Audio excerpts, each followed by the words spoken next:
What's up, Kens? Caleb here, and nagbabalik tayo sa bagong episode, which is the episode 2, and this episode is gagawa na tayo ng bahay.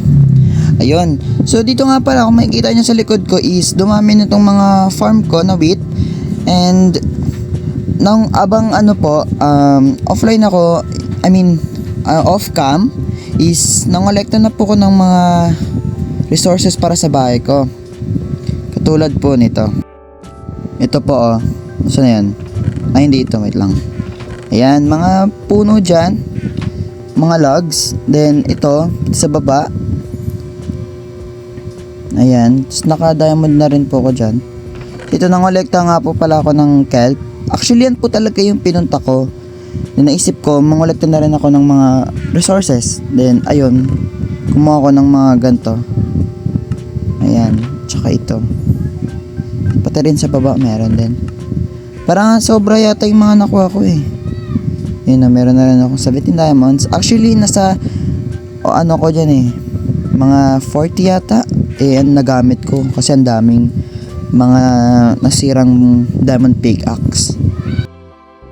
Kukuha na ako ng mga ganito para simulan ko na yung bahay. And actually, Kens, is this video is magiging puro timelapse lang siya kasi bahay lang naman yung gagawin natin. And ayun. So timelapse, let's go.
Okay Ken, so tapos na ang aking bahay and itutour ko kayo dito sa loob. Actually wala pa siyang laman pero ito yung itsura niya, ayan.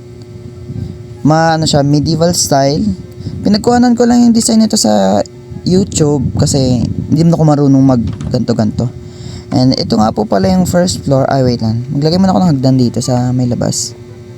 Okay, take two. Dito nga po pala sa loob. Ayan, tanggalin muna natin to. Dito ko ilalagay yung mga gamit ko na hindi ko sure kung ano. Basta meron ako mga ilalagay dito na hindi ko pa alam. Mag-suggest kayo guys dito sa first floor kasi sa second floor meron akong alam, which is dito yung magiging bedroom ko. Ayan.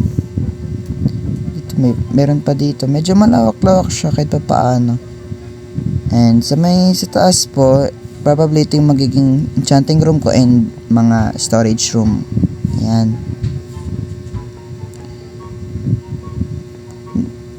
Inispan ko lang yan ng mga torch kasi madilim, baka mag-spawn yung mga zombie. Lalo na creeper, delikado. So, ayun lang. Ayan yung labas, oh. Ayan. So, ayun lang mga friends. Maraming salamat sa panonood and see you in the next video.